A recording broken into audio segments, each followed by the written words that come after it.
देखो, सबसे पहले मैं हुकूमत ने और ख़ास तौर पर आसिम मुनीर साहब जो चीफ ऑफ आर्मी स्टाफ है उनको सराहना आ रहा है। पूरी कौम को ये पता है कि उन्होंने स्मगलिंग को रोका, बॉर्डर पे जो स्मगलिंग हो रही थी ईरान और अफगानिस्तान के।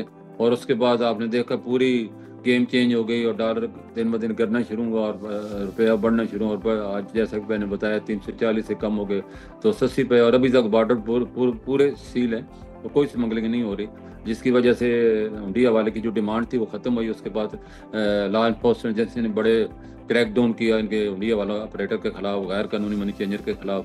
तो अब उनका जो सारे अंडरग्राउंड हो चुके हैं और इस वक्त डिमांड भी नहीं है उनकी।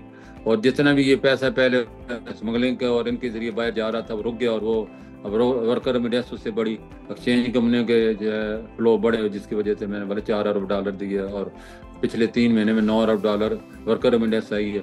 तो एक रिकॉर्ड कायम किया। और इसके अलावा हुकूमत का इंसेंटिव भी है।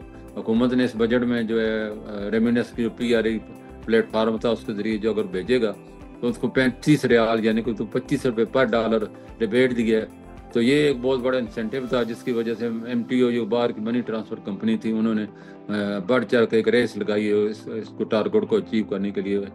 जो 5 से 6% बढ़ाएंगे उनको 35 रियाल मिलेंगे, जो नहीं बढ़ाएंगे उनको 20 रियाल मिलेंगे। तो ये भी एक बड़ी वजह बनी है ये जो स्कीम लाई गई है। तो इससे बड़े पैमाने पे लोग जो है वो ऑफिशियल चैनल से प्रमोट कर रहे हैं और अपने पैसे ऑफिशियल चैनल से बेच रहे हैं।